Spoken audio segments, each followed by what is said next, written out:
Muito bem, gente, continuando então. Dor como quinto sinal vital.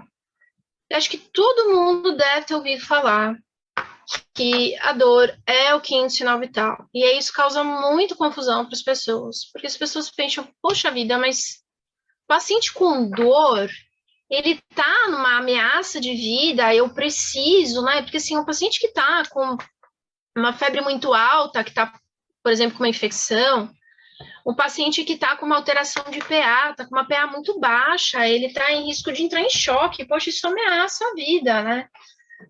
Mas aqui a questão de colocá-la como sinal vital não são esses parâmetros de ameaça à vida.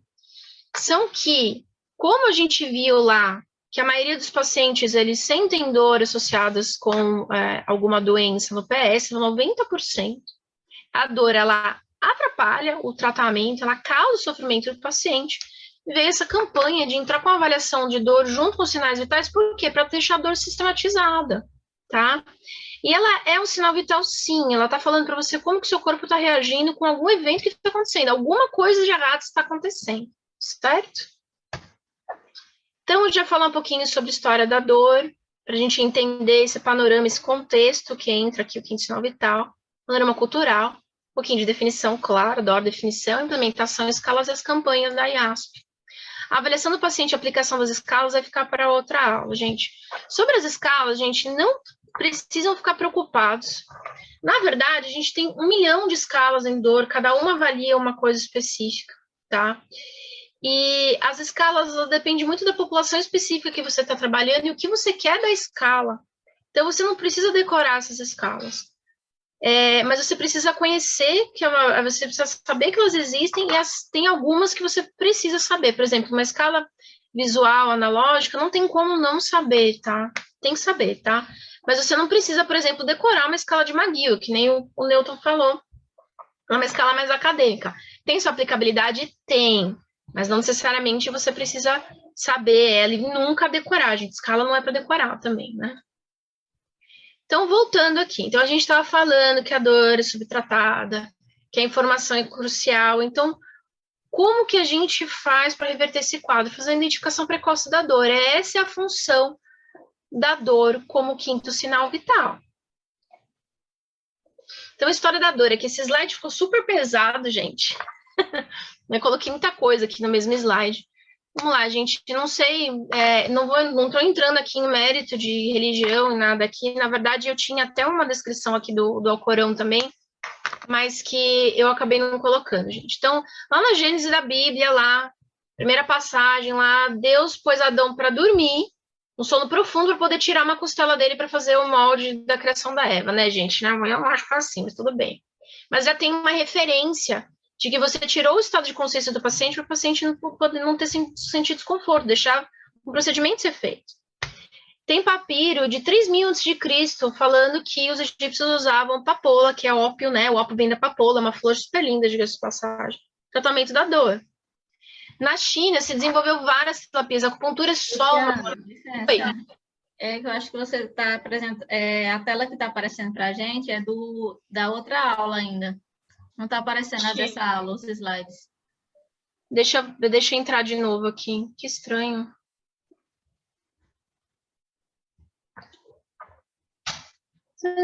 Obrigado por ter avisado.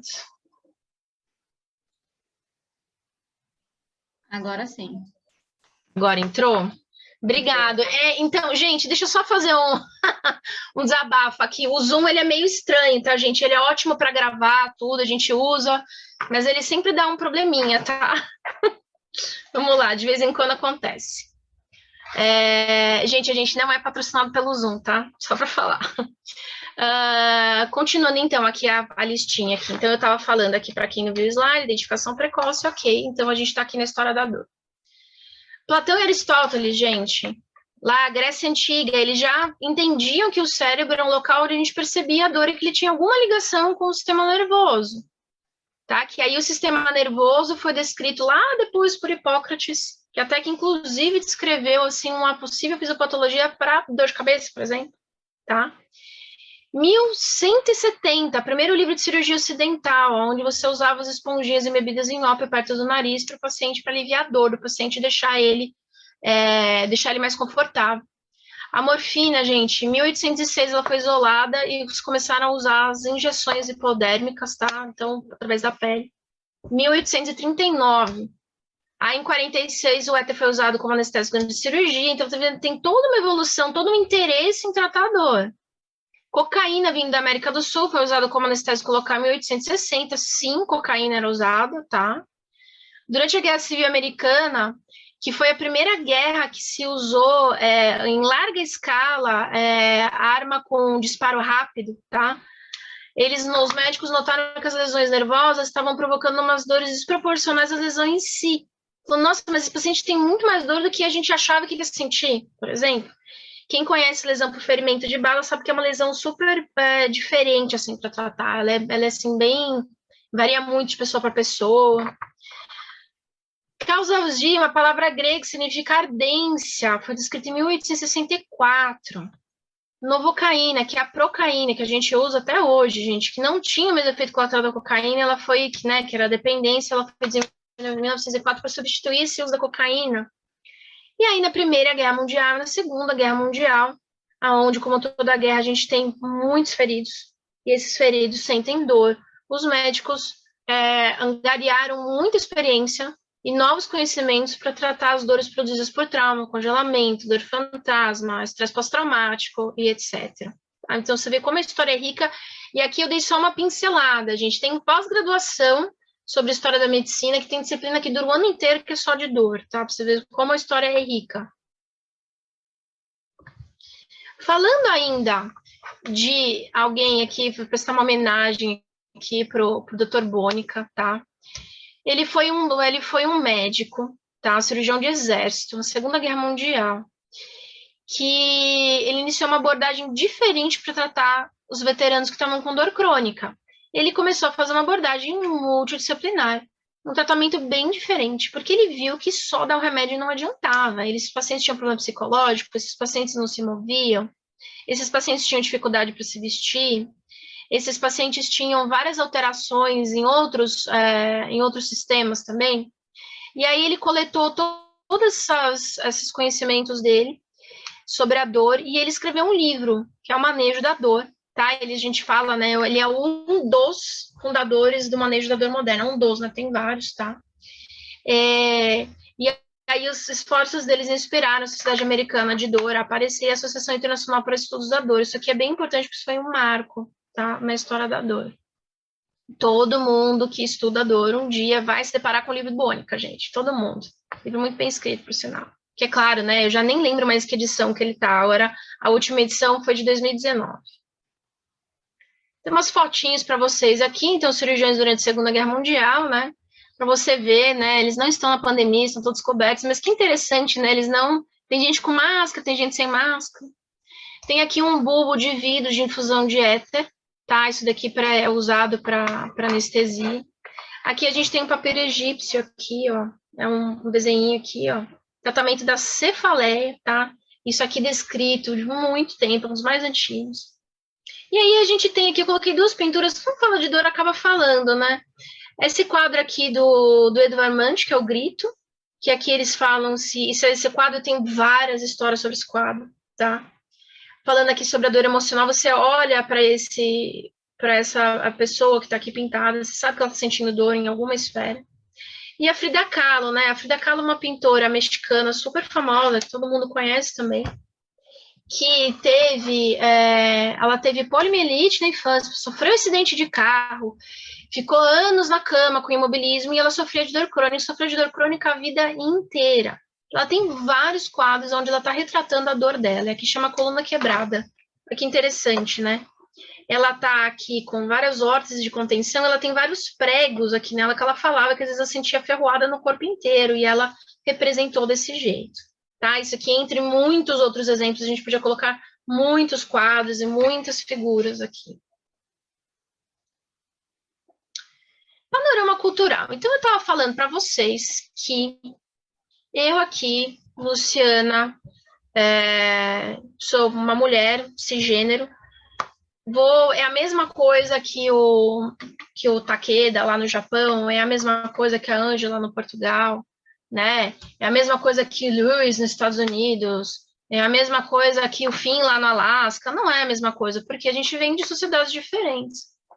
A gente sempre dá o exemplo, né, do latino-americano, onde a gente aprende a se expressar, a gente aprende a falar alto, a gente aprende a falar com a mão, a gente aprende a expressar as emoções de uma forma aberta, diferente, por exemplo, de alguém de uma sociedade oriental, e a gente usa o Japão porque é uma população muito próxima da gente, é uma cultura, né? Deve ter alguém descendente aí de japonês aí nos alunos, aonde você aprende a não falar sobre a dor, assim, não é uma coisa ruim, são só cenários diferentes, né? Tem gente que diga que fazer escândalo sobre a dor é muito ruim, tem gente que fala que não falar também é ruim. Onde você aprende a suportar a dor, a não ligar para a dor e continuar com ela. Você não precisa tratar, ela vai passar, deixa ela lá quieta, tá? Você aprende a aguentar melhor, né? Assim, aquela expressão aguentar, né? É o típico caso, né? Se você vai, por exemplo, trabalhando no Hospital do Câncer muito tempo, quando você vai falar para um paciente que você está fazendo tratamento, que teve uma alteração no tratamento, aconteceu alguma coisa, você não vai falar para o paciente assim, olha, aconteceu isso, isso, isso. O paciente vai achar que você é grosso, vai falar isso para você. Você vai falar com todo cuidado, com todo carinho, porque você está querendo cuidar desse paciente, você não está querendo causar mais sofrimento para ele, tá? Então você vai falar devagarinho, história olha, o gato subiu no telhado, a telha quebrou, o gato escorregou. Se você vai nos Estados Unidos, por exemplo, eu fiquei alguns meses no MD Anderson nos Estados Unidos, lá era na cara, você falava para o paciente, olha, o seu diagnóstico é esse, tem tanto tempo de vida, sua dor é essa, isso aqui acabou, e o paciente queria saber na lata, assim, não tem, sem problema nenhum. E aí era muito engraçado, quando eu tava lá, tinha os pacientes mexicanos, os pacientes italianos, eles me chamavam para falar com o paciente, vai lá falar com ele, porque tem que ser todo um tato, um carinho aqui que a gente não está acostumado a ter. O paciente chora, o paciente faz escândalo, aquela coisa toda que a gente está acostumado. E a gente acha que isso é o normal, a gente acha que falar o direto mais seco não é normal, mas isso é panorama cultural, gente, depende de cada cultura. E a gente tem que levar isso em conta na hora de tratar esse paciente. A gente vai falar do mesmo jeito que a gente, numa consulta, com uma adolescente que veio te procurar porque ela tá com dor por causa da menarca, precisa controlar que está muito ruim, ou uma idosa que está com uma dor lombar, não vai falar do mesmo jeito, né? Aí aqui vem esse conceito aqui, eu coloquei a fotinha da doutora Cecily Saunders, que eu sou fã dela, né, que é essa médica que eu falei para vocês, né, que infelizmente já faleceu, que lançou esse conceito, né, há tanto tempo já, de dor total, que é uma dor, a dor ela tem uma esfera espiritual, uma esfera emocional, uma esfera física, uma esfera social, e tudo isso entra dentro da cultura do paciente, tá? A cultura do paciente não está só na esfera social, ela vai interferir na esfera espiritual, emocional e na própria esfera física, tá? Dito tudo isso, a gente viu na aula anterior a importância e o impacto biosocial da dor. Como que eu vou abordar a dor de forma sistematizada para garantir o acesso de tratamento? Se a abordagem é tão complicada, se o paciente é tão diferente do outro, como que eu consigo um jeito de sistematizar isso para todo mundo falar a mesma linguagem para a gente tentar oferecer o melhor tratamento dos pacientes? Né? Porque não adianta também, a gente tem que fazer um tratamento personalizado? Tem. Só que a gente tem que acessar esse paciente de forma sistemática. Por quê? Para não deixar ninguém escapar.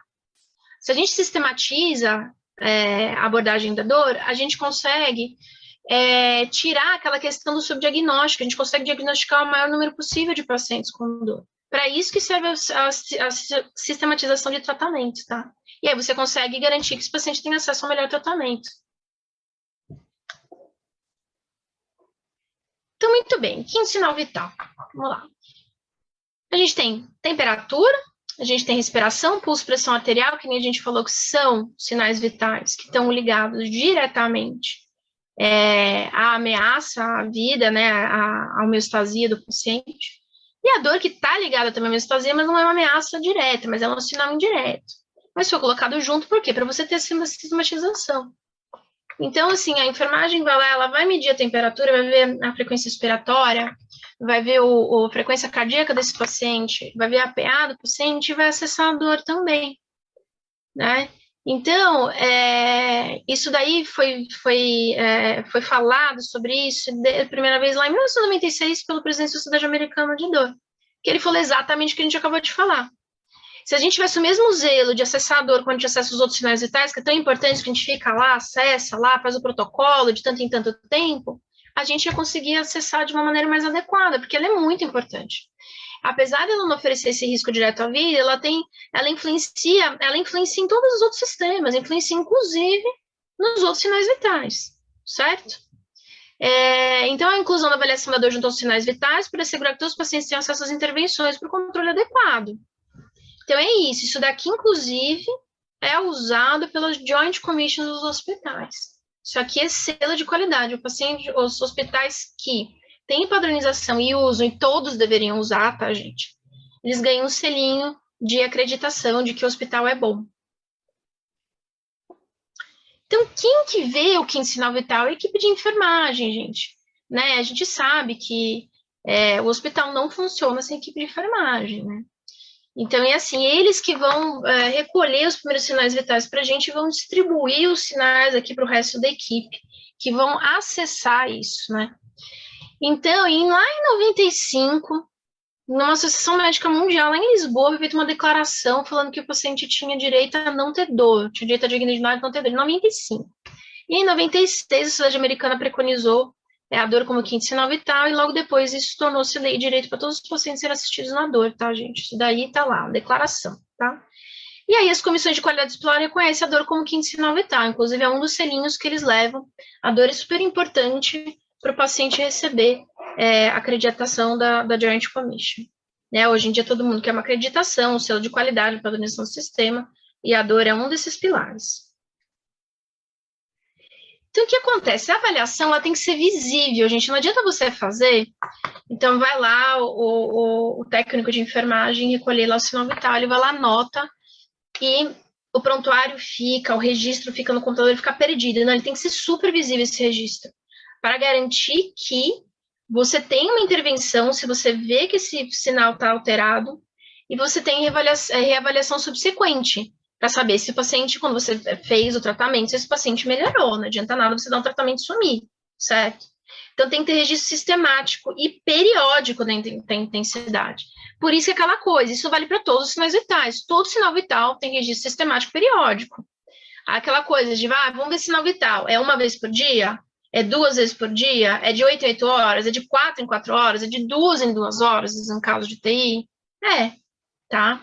Se você coloca essa avaliação de sinais vitais junto, de maneira sistematizada, tudo juntinho, certinho, você tem um acesso garantido às intervenções que podem fazer um tratamento imediato para o controle da dor. Então, o que geralmente é o caminho, né? O profissional de saúde identifica a dor, e a gente está falando de uma enfermagem, né, no hospital, no ambulatório, na casa de repouso que seja, ela vai acionar o protocolo e aí vai ver o que vai ser feito. Tem medicação se necessária para fazer? Tem que chamar o físio para fazer alguma medida, TO, psicólogo, tem que chamar o médico, como é que funciona? E aí, mas aí você tem alteração, controle dessa alteração do sinal vital. Como que a gente implementa, gente? Então, vamos lá. Falando de novo da escala visual analógica. Poxa, mas escala visual analógica, escala numérica, por que ela começou como analógica? Não é só falar se o paciente tem dor de 0 a 10, quanto está a sua dor hoje? Não, porque ela começou com um númerozinho mesmo, e ela era uma régua aqui, onde você tinha uns centímetros para medir, foi assim a primeira descrição, que aí virou um número, tá? Aí você tem as escalas descritores verbais aqui, que a gente viu, né? Sem dor, dor leve, moderada, intensa, suportável, que você reporta direto para um número. Mas e os pacientes que não conhecem a escala numérica? O idoso tem dificuldade por escala numérica, uma criança que não consegue colocar numérica, a gente tem as escalas de faces. E aí, gente, a EVA, ela é aplicada para crianças a partir de 6 anos. Na verdade, a gente recomenda que ela seja aplicada, na verdade, a partir de 12. A gente tem escalas próprias para criança, e a gente vai falar isso em populações especiais, tá? Aqui a gente está falando de adulto. Mas mesmo as escalas de face de Young-Baker, a gente aplica a partir de 6 anos de idade, tá? Quando a gente hospital pediátrico, a gente vai usar a FLAC, a gente vai usar outras escalas, que eu não vou entrar no mérito aqui, porque elas são bem mais complicadas, tá? Isso vai ficar para outra. Então, você documenta a ocorrência de dor e documenta a intensidade. E aí você faz essa documentação sistematizada para poder fazer um planejamento de controle da dor um período determinado e você reavalia porque esse paciente continua se mantendo sem dor. Então, esses objetivos dessa avaliação da dor. Então, você tem que identificar a etiologia da dor, claro. Então, você vai lá, avaliou, o paciente falou para você. Você está sentindo dor de 0 a 10? Estou. Quanto? 8. Opa. Mas aí, aonde que está a dor? Esse paciente está com comportamento doloroso? Qual que é a esfera que ele está mostrando? E você tem que implementar um manejo de dor. Você tem que identificar a etiologia, tem que compreender a experiência que esse paciente está passando pela dor e propor implementar o seu manejo, tá? Mas ainda é avaliado, tem um monte de estudo aqui, tem bastante mesmo, mostrando que muito enfermeiro que não teve treinamento, claro, ainda subestima a dor pós-operatória intensa, por exemplo. Ah, todo mundo sabe que no pós-operatório a gente tem dor, tá? Mas aquela história de coisa, uma dor levinha. Vamos dar aqui um analgésico simples, tá tudo certo. O cara tá, por exemplo, no pós-operatório de joelho, que é uma coisa que a gente sabe que dói bastante. Tem gente que fica só com analgésico simples? Tem gente que fica. Mas a enfermagem, o médico, toda a equipe tem que saber acessar a dor, sabendo que possivelmente esse paciente vai sentir uma dor de moderada intensa em pós-operatório, tá? E aí a gente tem que compreender essa dor para poder tratar da melhor maneira. Tudo isso que a gente já falou. Ou seja, né, isso daqui são as diretrizes, você foi lá no site da SBED, tem lá, né, as recomendações de implementação da dor como quinto sinal vital. Então, você tem que fazer um planejamento efetivo, e aí, e coordenar com a equipe, aí entra a administração, entra toda a equipe da médica, enfermagem, fisioterapia, psicologia, para poder estabelecer isso, tá? Estabelecer plano de ação com prazo e designar as pessoas responsáveis por essa implementação. Olha, nesse setor é fulano que vai verificar se todo mundo está fazendo, é ciclano que vai ver os números se estão certos, que vai ver se o registro está sendo correto, se está tendo acionamento de tratamento para esses pacientes que estão sentindo dor. Você tem que definir uma folha de registro para avaliação, intervenção e reavaliação. Geralmente a gente tem aquelas avaliações de paciente que ficam naqueles no hospital, que você tem todos os sinais vitais, aí tem a linha lá, e depois no final tem se o tratamento foi feito, se o médico foi chamado, etc. Tá? Estabelecer normas e procedimentos para avaliação e reavaliação. Então, a gente sabe, pós-operatório de cirurgia cardíaca, esse paciente vai ser reavaliado para dor nas primeiras 24 horas, de 4 em 4 horas. Sim, isso é um protocolo institucional, mas na outra instituição, o protocolo é, sei lá, 6 horas? Geralmente não, geralmente os protocolos são bem parecidos, mas, né? Na casa de repouso, a gente pergunta uma vez por dia como é que funciona. E aí, para cada paciente, para cada realidade, a gente faz de um jeito, tá? Educar a equipe de saúde, que é super importante. A gente vai ter uma enfermeira falando com a gente semana que vem, que é educadora, né, de equipe. Porque a gente tem que fazer exatamente o que a gente está fazendo nesse curso. O que é a dor? Como que a gente avalia a dor? Quais são os componentes, né? Como se aplica a escala visual analógica? O que é a escala visual analógica, né? Qual que é o registro adequado? Como é que se anota a resposta do paciente? E aí, como é que a gente vai manejar? Eu vou fazer uma intervenção farmacológica, não farmacológica? O que eu vou fazer? Eu estou no hospital, eu pego a prescrição, eu estou na casa de repouso, eu telefono para o médico para prescrever alguma coisa? Será que eu chamo o físio para aplicar o TENS? O que eu vou fazer com esse paciente, tá? E aí eu vou desenvolver um plano de educação dos pacientes familiares quanto à avaliação e planejamento da dor.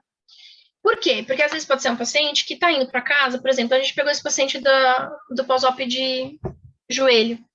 Ele vai ter alta, ele ainda vai estar com dor, gente. O ortopedista não quer manter esse paciente no hospital porque ele quer que esse paciente deambule, ele quer afastar esse paciente de infecção, ele quer levar esse paciente para casa para ele ter conforto. E ele vai ter dor ainda, por quê?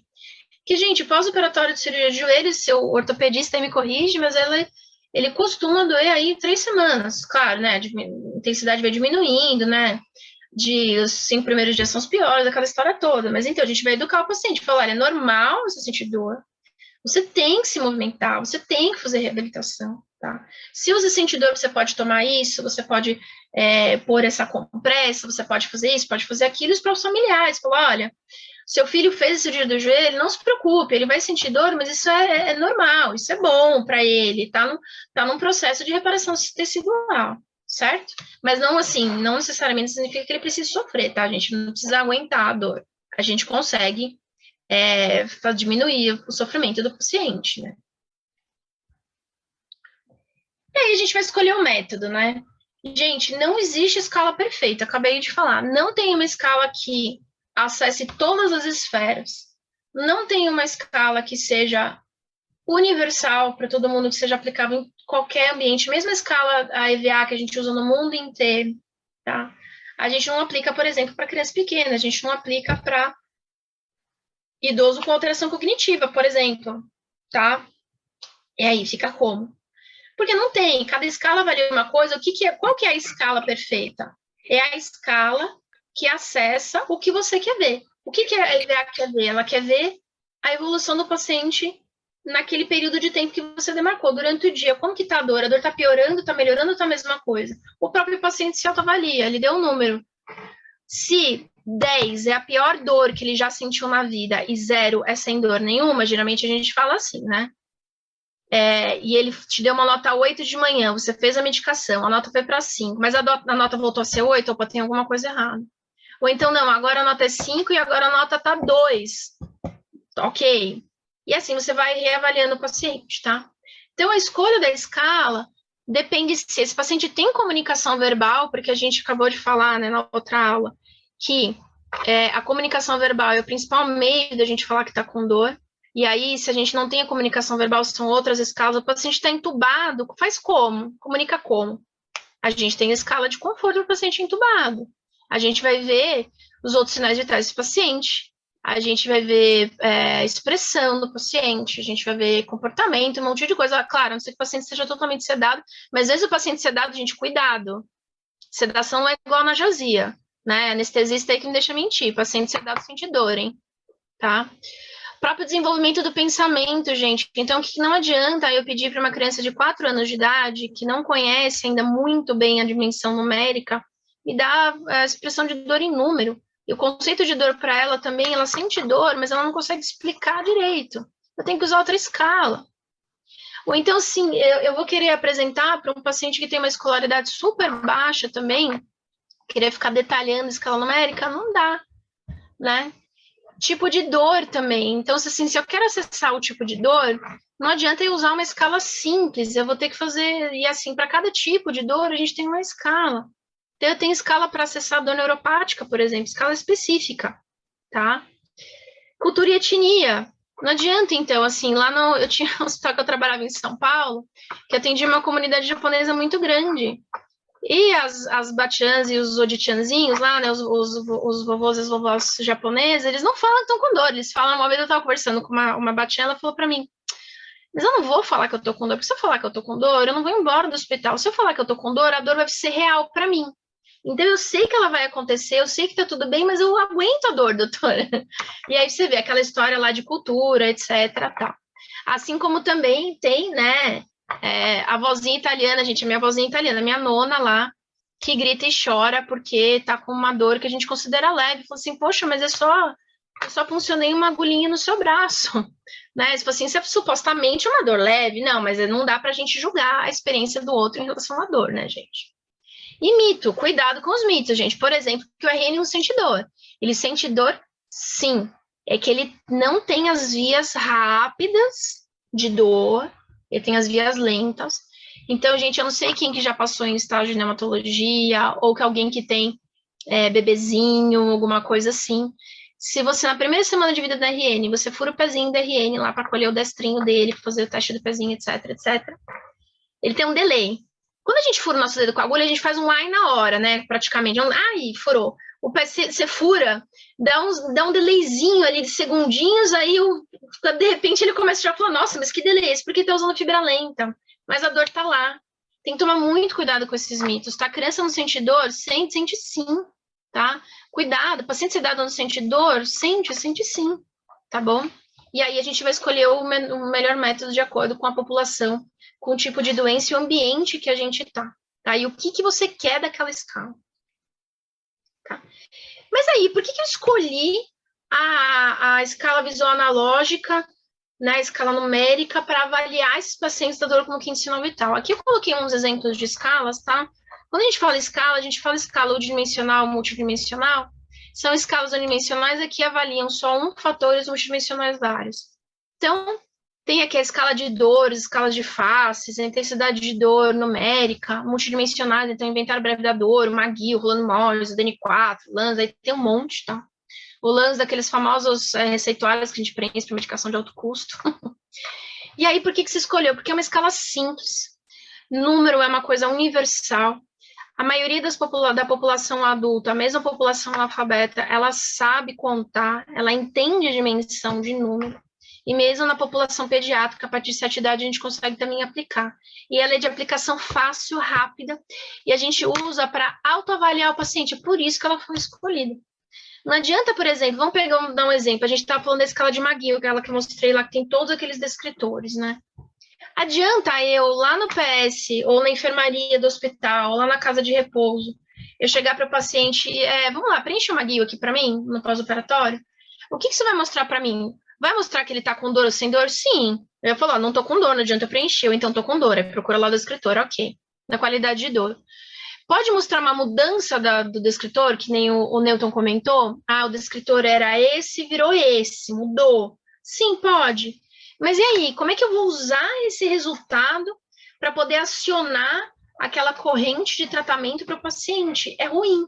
Como é que eu vou acionar? O paciente está reclamando com dor tipo queimação. Mas não é simples, não adianta eu colocar assim, dor tipo Google, né? Dor tipo queimação, tratamento. Dor tipo queimação, medicação X ou Y. Se o paciente tem comorbidade X ou Y, não adianta, você não vai conseguir fazer isso. Não é tão simples, tá? Mas aí, se você sabe a doença que o paciente tem, se você sabe ali das possibilidades de dor que ele pode ter, e aí você sabe que medicação ele pode tomar, você olha ali pelo número, assim, e deixa lá. Paciente com EVA maior que 5, por exemplo, maior ou igual a 5, isso vai de critério de cada instituição, de cada protocolo, ele vai receber tal analgésico, tá? E aí é muito importante para os pacientes que estão somente internados, a gente deixa a medicação de horário para aqueles pacientes que a gente sabe que estão com dor ou que vão sentir dor, tipo pós-operatório, já é sabido. E aí a gente deixa também os resgates, gente. O que é isso? Não, o paciente está com medicação de horário, tá, olha, ele está recebendo morfina de 4 em 4 horas, ok. Mas ele está falando que ele ainda está com dor, não foi o suficiente. Ele está reclamando para mim que ele está com uma EVA, por exemplo, de 8.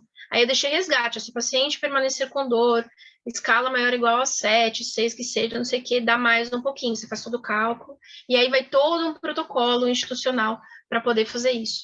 Então, a EVA foi escolhida porque ela é uma escala que é fácil de aplicar e é fácil de reproduzir para o mesmo paciente, tá? A gente está falando do próprio paciente, eu não consigo comparar diretamente uma com a outra. A gente compara em pesquisa, mas a gente usa uma comparação muito especial para fazer isso. Então, aí na prática a dor foi identificada. Poxa, eu apliquei o meu EVA lá e o paciente reclamou para mim que está com EVA 7, está com EVA 10, está com EVA mais 20, que seja. Aí você, o profissional, vai caracterizar essa dor.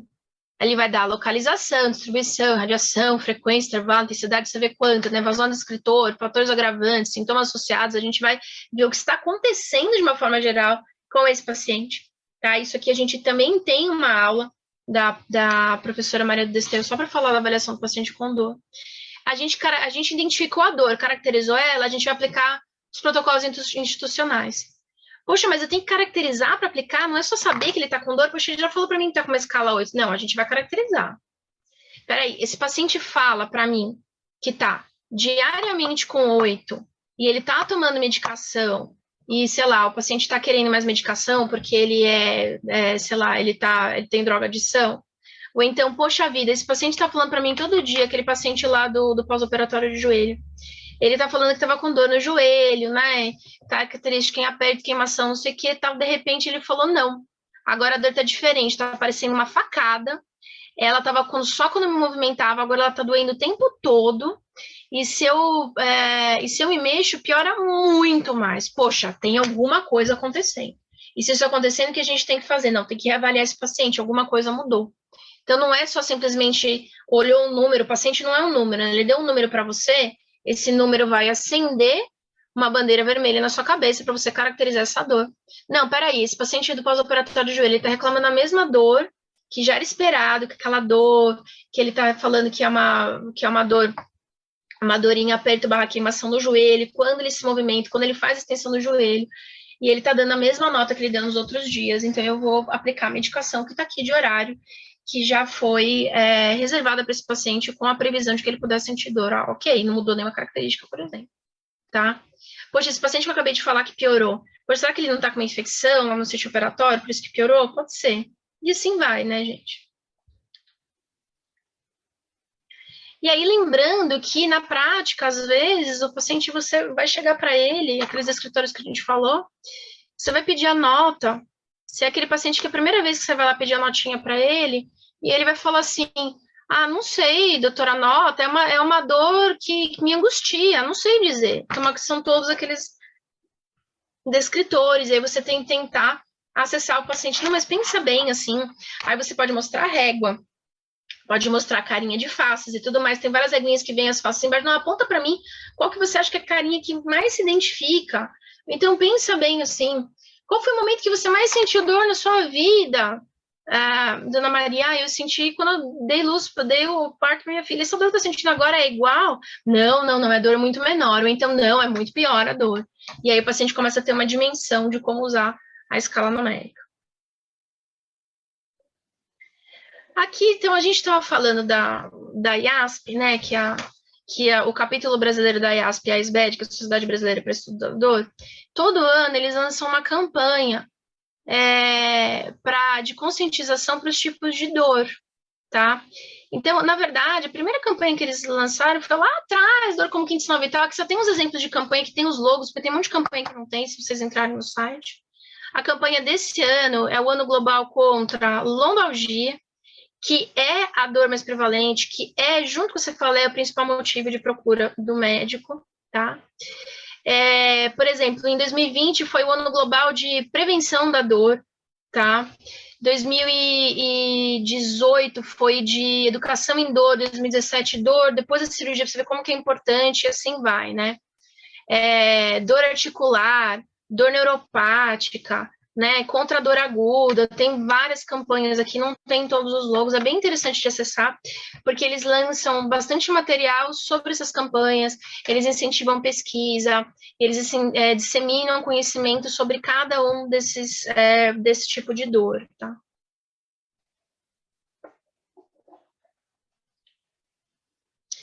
Gente, essa era uma aula mais curtinha, ela é um complemento da outra aula de conceito, que entendem a importância de implementar o acesso sistemático para a dor, para a gente poder identificar esses pacientes, tá? Vamos lá. Aí, se a nossa querida enfermeira, ela vai dar aula semana que vem, ela vai falar um pouco de novo sobre dor como quinto sinal vital, sim, super importante, a gente vai falar mais sobre escala. Na verdade, as escalas, elas vão aparecer ao longo de todas as aulas, né? Na área da saúde, a gente adora uma escalinha para medir as coisas, a gente adora um númerozinho, a gente adora uma palavrinha mágica, né? Porque fica mais fácil de sistematizar esse acesso ao tratamento e ao diagnóstico, tá? Agora que eu vi que colocaram aqui, ó, o negócio do slide. Muito bem, gente. Perguntas, dúvidas? Quem quiser abrir o microfone, escrever ali. Oi, Luciana, boa noite. Boa noite. Tudo bom? Primeiro, sua aula maravilhosa, né? Você deu toda a explicação aí da multidimensionalidade da dor, né? E da necessidade da gente estar sempre olhando também para a parte emocional. E que bom seria se todos os médicos, físios, enfermeiros, educadores físicos, nutricionistas pudessem ter esse conhecimento para lidar com o paciente que chega com dor crônica, né? Tanto em hospital quanto em clínica no consultório. Mas eu acho que você deixou aí tudo muito claro, foi tudo uma explicação maravilhosa mesmo, e parabéns aí pela sua aula. E eu só queria perguntar uma coisinha. É difícil você atender esses pacientes com dor e explicar o quão é importante vários outros tratamentos para ele? Como é a sua experiência nesse aí de atender e dele se conscientizar, porque primeiro chega através do médico, né? Se for numa clínica, vai chegar primeiro através do médico. E depois eu queria saber a sua experiência aí, como é essa dificuldade, é fácil? mostrar, conscientizar que ele precisa de um tratamento com vários profissionais. Então, vamos lá. Simone, vamos responder. Seguinte, eu tenho um pequeno viés porque eu sou paliativista também, não botei ele na minha formação, mas eu sou médica paliativista. Então, eu já tenho esse olhar um pouco diferente, estudei muito sobre emoção, acesso, essas coisas todas. E é engraçado porque eu comecei a minha carreira como ortopedista, aí eu me apaixonei pela reabilitação, resolvi fazer fisiatria. Ortopedia é super importante, eu adorava operar tudo, ok, né? Eu sei que ortopedista aqui, super importante. Mas eu queria fazer reabilitação, fui por esse outro caminho, acabei fazendo cuidados paliativos também. Mas já lá na reabilitação a gente tinha 3 tipos de paciente, Simone. É fácil explicar? Nem sempre. 3 tipos de paciente. Aquele paciente que sabia do que você estava falando, entendia, compreendia, aceitava. Aquele paciente que não sabia nada, mas ele queria ouvir sua explicação. E aquele paciente que não sabe nada e não quer ouvir a explicação, ele quer a solução mágica. Esse paciente da solução mágica, ele é bem frequente. E aí você tem que explicar para ele que não existe situação mágica. E aí todo mundo que faz consultório sabe que muitas vezes o paciente fica bravo com você. Como não tem cura para minha dor, no paciente de dor crônica, por exemplo, tá? Ou aquele paciente do pós-operatório que você falou para ele, você falou, olha, você não vai sentir dor no seu pós-operatório, não é para sentir, mas vamos ver, né? E o paciente está com dor. Fala, poxa, você falou que eu não ia sentir dor. Fala, não, veja bem, eu falei que possivelmente você não ia sentir dor, mas é que eu estaria ao seu lado em todo momento para você não sentir dor. Então, não é fácil. Então, vai muita experiência. Você tem que ter muita empatia com o paciente. Gente, o paciente com dor, ele quer empatia. O que ele quer? Ele quer que você acredite na dor dele. Não importa se o paciente tem uma patologia psiquiátrica, alguém falou para você que não tem causa orgânica, ele está acompanhando o psiquiatra. Ou então não importa se ele falou, poxa, uma lesão tão pequena, ele está com uma dor tão grande, a dor é dele. Ele quer que você aceite, que você entenda que ele está falando que ele está com dor. E aí vai todo o seu traquejo, sua malemolência, para explicar de um jeito que ele entenda. Por isso que tem que entender da onde esse paciente vem. Quem é esse paciente? Sabe quando a gente faz aquele questionário de primeira consulta, isso todo profissional faz, né? Qual o seu nome? Você é casado, você é solteiro? Você tem filhos? Onde você nasceu? Aonde você mora? Qual a sua religião? Qual a sua profissão? Você tem algum hobby, alguma coisa assim? Você está tentando entender o que é esse paciente. Não adianta eu querer explicar, eu usar a palavra difícil para explicar dor para um paciente analfabeto. Ele não vai entender. Eu tenho que usar coisas do cotidiano, do dia dele, para fazer ele entender. Agora, também não adianta, eu não preciso usar um vocabulário tão simples, por exemplo, vem lá um enfermeiro vem se consultar comigo. Não, eu vou usar todo o meu arsenal para explicar, ele vai querer essa explicação. E aí, o mais importante disso tudo, para você conseguir pular esse problema da dificuldade, é perguntar qual é a sua dúvida. O que você quer saber de mim para te explicar? Tem um estudo muito legal que mostra que 40% dos pacientes já tem um alívio muito grande na primeira consulta quando você já explica o que está acontecendo com ele, que é a educação do paciente. É um estudo feito com mulheres fibromialgicas. É aquela história de você empoderar o paciente, né? Você não tem aquela história do paciente jogar o tratamento na sua mão e falar assim, você é responsável por mim, pá. Não funciona para o paciente com dor. O paciente com dor, ele tem que entender que ele está fazendo o tratamento junto com você. Você não é responsável por ele, você está ajudando ele. Você vai falar que você vai pegar na mão dele, que vai ajudar ele, vai acompanhar ele em todo o processo? Vai, mas ele tem que fazer parte do processo. Quando você consegue colocar esses pequenos conceitos para ele, quando chega na parte de explicar, fica um pouco mais fácil. Claro, tem situação difícil? Tem. Tem aquele paciente que chega no consultório e chora o tempo todo? Tem. Você vai parar, a gente vai fazer o que a gente chama de escuta ativa.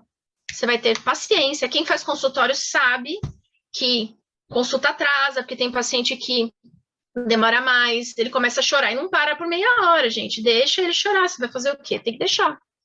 É a tal da esfera emocional da dor. Tem aquele paciente que mente para você? Tem também. Tem um motivo para ele mentir, tá, gente? Tem vários. Fala que tá tomando medicação, olha, então muito, o paciente chega assim para você. O remédio que você me passou é uma droga, muito ruim esse remédio. Muito ruim, tá? Vamos lá, mas você tomou como o remédio? Eu tomei que nem você falou, eu tomei 3 vezes por dia, mas aí no dia seguinte não tá funcionando, eu parei. Não, você tem que usar uma semana o remédio para ter efeito, esse remédio X, Y, Z aqui. Só que, assim, eu te expliquei na primeira consulta, mas eu achei que...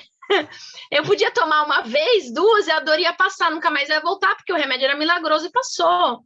Tem paciente que chega para você, paciente que chega para o cirurgião e já fala assim, olha, eu não quero fazer reabilitação, não funciona, eu quero uma solução, vai lá, me põe na mesa de cirurgia e arranca isso de mim.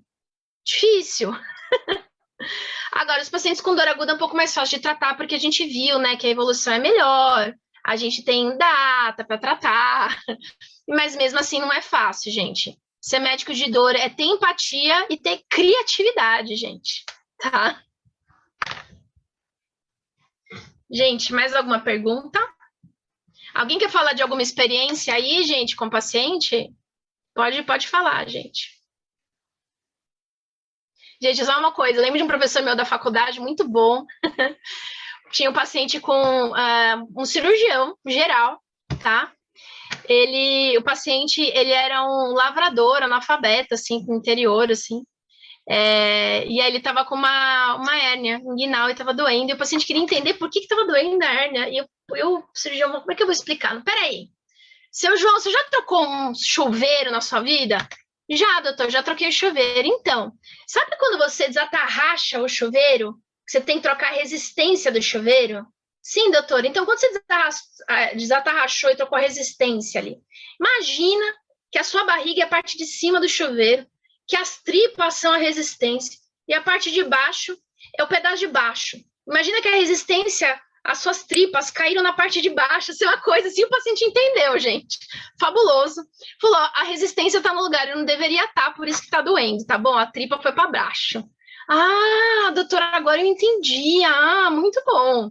Sim, totalmente. Não adianta você falar, dar um modelinho, olha, você tem a sua víscera aqui, sabe, a tripa, então ela foi para baixo, sim, o paciente fica assim, que você tem que ter um pensamento abstrato para poder pensar nisso, às vezes você tem que dar exemplo concreto para o paciente poder entender, isso é super importante fazer o paciente entender, certo? Mais alguma pergunta, gente? Alguém quer compartilhar alguma experiência? Eu tenho uma. Diga.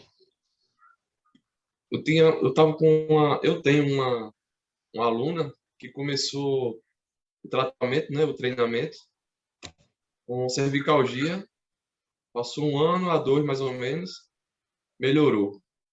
Aí agora ela tem lombalgia. Passou 5 anos com dor na cervical, melhorou e agora está com lombalgia. Fica bem evidente que é emocional, né? Não é verdade? Então, depende. Pode ser que a paciente esteja passando por um período estressante ou tenha uma personalidade onde a psique dela não aguenta estresse. Então, você está falando agora, por exemplo, no meio da pandemia, passou a dor de um lugar para o outro. Pode ser que, de repente, ela tenha dor em mais alguns outros lugares e tenha uma fibromialgia. Ou pode ser que alguns pacientes que têm dor na cervical, eles têm uma alteração postural tão importante que, com o passar do tempo, ela sobrecarrega uma lombar e aí começa a aparecer a dor lombar depois. Pode ser também, tá? Aí eu não sei como é que foi a avaliação ergonômica dela, mas é bem comum isso acontecer, viu? Agora, é você que conhece a paciente, de repente você viu e falou assim, olha, mas ela tem uma personalidade catastrófica, ela acha que nada dá certo, ela é uma pessoa super estressada, ela não dorme bem, ela tá deprimida, aí a gente tá falando de outra coisa, sabe? Ela teve filho. Então, a cervicalgia vinha antes dela ter filho? Antes. E a lombalgia veio depois? Depois. 82% das pacientes gestantes têm ocorrência de dor lombar no 3º trimestre de gestação. 82%, tá? E aí, depois do parto, depender de como que é o quadril dela, elas têm uma alteração que você fica com uma dor lombar depois do parto. Pode ser que ela tenha tido problema no cóccix, problema no parto, distócia uterina. É muito comum a mulher que teve filho carregar por alguns anos depois lombalgia. É bem comum, viu? Se ela já tinha um predisponente para ter dor osteomuscular, que ela já tinha dor cervical, até você falou que ela teve anos de dor cervical, então ela já era uma paciente sensibilizada. Quem tem dor crônica tem mais facilidade de sentir outras dores, porque o cérebro ele está sensibilizado para sentir outras dores. Então é mais fácil dela ter cronificado aquela dor lombar. Fez sentido o que eu falei? Fez, mas eu esperava doer os dois, né? continuar um pouquinho a cervical e a lombar. Hoje ela nem fala da cervical mais. E também tem outro fenômeno, que também pode ser, tá? A gente tem um fenômeno de sobreposição da dor. Vamos supor que você está com dor de cabeça. Imagina isso, você está reclamando de dor de cabeça. De repente, você está consertando uma coisa na sua casa e você dá uma martelada enorme no seu dedo. Você vai esquecer da dor de cabeça e vai pensar no seu dedo. Às vezes, a dor lombar ficou tão importante que ela sobrepujou a cervical. Tá? Ou, às vezes, a própria alteração da gravidez, da coluna da gravidez. Depois a gente vai ter uma aula de dor na mulher em outro curso que a gente fala sobre a coluna. Ela pode ter alterado a postura dela, e isso melhorou a dor da cervical dela, só que aí agora ela ficou com dor lombar por causa da sobrecarga e da mudança, né, de centro de equilíbrio da gravidez. Pode ser. E tem outro fenômeno também, né? Tem as mulheres que têm depressão pós-parto, e a mulher com dor crônica, ela tem uma incidência maior de depressão pós-parto e ela tem uma incidência de piora da dor no pós-parto também. E aí a lombar, ela é campeã. Se na mulher que não tem nada e fica grávida, terceiro trimestre, 82% tem dor lombar.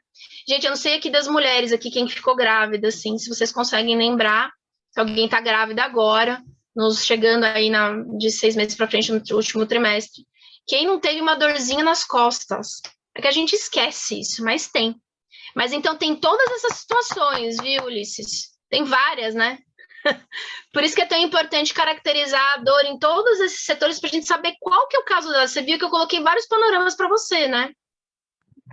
Tem vários. Tem que ver em qual delas que ela se encaixa. Ela pode se encaixar em mais de uma situação também. Respondi sua pergunta? Que ela respondeu sim. Eu pensei também que ela, por estar tratando tanto tempo, não tem justificativa de reclamar, né? Porque melhorou. E não tem justificativa de reclamar da cervical. E agora ela tem da lombar, né? Ou pela gestação. Então, tem paciente que acontece o quê? Tem paciente que a gente chama de ganho secundário com dor também, é verdade, tá? Então, ela estava tratando da cervical, ela estava tendo um ganho, porque as pessoas estavam dando atenção para ela, porque ela estava fazendo um tratamento, e a dor cervical dela melhorou. Ela falou assim, não, mas agora eu estou sentindo essa dor na lombar fraquinha aqui, eu vou falar bastante dessa dor para eu continuar com o tratamento, para eu continuar recebendo essa atenção, para eu continuar recebendo esse cuidado. Existe isso? Existe também. Só que tem que tomar cuidado antes de rotular esse paciente, mas aí é você que conhece esse paciente, eu não conheço essa paciente, tá? De repente, se você vê se ela se encaixa, se ela se encaixa em algumas outras situações. E, gente, o paciente que tem ganho secundário, não esse paciente tem alguma alteração psicológica, eu tenho que entender o que acontece com esse paciente para ele querer ter esse ganho secundário. Aquele paciente que tem aquele ganho de afastamento do trabalho, dinheiro, não sei o que e tal, na verdade, eles não são tantos assim, não. Tem muito que tem ganho secundário, que tem uma depressão, que tem algum trauma psicológico, alguma coisa, e que põe isso para fora nessa forma de ganho secundário, de atenção. Tá? Eu tinha paciente que falava assim, doutora, eu estava com dor, os meus filhos me ajudavam, meu marido me ajudava, agora que eu melhorei, ninguém me ajuda, todo mundo só briga comigo. Eu acho que eu vou voltar a reclamar que eu tô com dor, porque as pessoas vão me ajudar de novo. Isso eu já ouvi várias vezes, tá? Pode ser isso também? Pode ser. Entendi. Luciana. Diga. Oi, eu queria trazer assim para o grupo. A gente, ano passado, montou um grupo de dor dentro do Jaime da Fonte, né? Por conta da força inspiradora aí de Newton. E a gente teve um caso, ele assim acompanhou, foi parte da história do diagnóstico. A gente teve algumas histórias que cursaram com emagrecimento, assistência psicológica, não oferecida pelo hospital, mas que o paciente buscou e que tiveram um resultado assim enorme. Então, assim, é só a ênfase da questão da multidisciplinaridade, entendeu? No atendimento do paciente com dor. A importância que tem isso, que ainda no setor privado a gente não consegue ter essa multidisciplinaridade à disposição no ambiente hospitalar, né? Espero que caro, né? Futuro, eu espero que no futuro isso aconteça. Então, assim, a gente pegou uma menina de 25 anos, ela fez 26 no hospital, passou meses penamos porque era um diagnóstico de uma cefaleia, mas uma cefaleia que tinha umas alterações do trigêmeo também na face, e ela era obesa mórbida. E assim, a gente começou em agosto de 2020, até que ela fez a bariátrica em 2021, já com diagnóstico firmado de pseudotumor cerebral. E ela vai ser o meu tema, né, do TCC. E assim, a evolução dessa garota que foi assim espantosa, sabe? Ela perdeu 63 quilos, né? Tinha perdido 63, aí me avisou que perdeu mais 5, então já perdeu 68 quilos. Começou a fazer atividade física diária, né? Começou a caminhar pouco, depois 10 quilômetros, e musculação. Uma dieta completamente não inflamatória, ela adotou assim, depois da cirurgia bariátrica, com nutricionista funcional. E era uma pessoa que não tem uma pessoa de baixa renda, entendeu? Mas ela conseguiu uma série de assistências em relação ao próprio plano de saúde dela e teve assim uma evolução fantástica, né? Era amenorreica, voltou a menstruar e além de toda a perda de peso. Então, a questão da autoestima foi extremamente trabalhada com a psicologia. E, assim, a gente realmente viu um verdadeiro milagre lá dentro do hospital, entendeu? Fantástico. A importância também da reabilitação do paciente, dessa corresponsabilidade dele no tratamento, engajamento, força de inspiração mesmo da própria equipe, né, de saúde. Ontem eu recebi foto de uma delas que passou meses, era usuária de morfina venosa, ela reabilitada agora trabalhando. Aí ela mandou as fotos também, história de emagrecimento, atividade física, não foi por bariátrica, entendeu? Mas, assim, com assistência psicológica, educador físico, e minha formação é como anestesista, né? Então, para mim, foi um mundo diferente de resultados que eu comecei a ver a partir desse engajamento, né? Que o próprio paciente já às vezes já tem, né? Uma assistência psicológica. Pronto, eu não vou mais nem tomar muito tempo, mas é somente para enfatizar a importância disso, da multidisciplinaridade. Todos têm o seu valor nessa linha de tratamento do paciente. Então, fantástico, é isso mesmo. Por exemplo, o caso que o Ulisses colocou, ele, como educador físico, identificou o que está acontecendo com essa paciente, então ele tem que acionar a equipe. Ele vai acionar, por exemplo, a psicologia para fazer uma avaliação desse paciente, por exemplo, para ver o que está acontecendo, para saber se é ganho secundário, não é? Ele vai acionar os outros profissionais. Gente, não tem como tratar a dor se não for multidisciplinar. Se a dor é uma dor total, toda dor é uma dor total, como é que eu vou tratar indo só no psicólogo, só no médico, só no educador, só no enfermeiro? Não adianta. Essas histórias que a Simone contou são fantásticas. E esses pacientes, eles têm muita dor, assim, muita dor. E aí fazem SIAD, e tudo pior, assim, um negócio é um verdadeiro balaio de gato, que é o novelo que você vai tirando os nozinhos, vai puxando, né? E é muito gratificante quando tem resultado, assim, que você consegue ver, você vai usar o caso, assim, né? Até, às vezes demora, mas você vê o resultado, gente, é muito bom. Obrigada, Simone.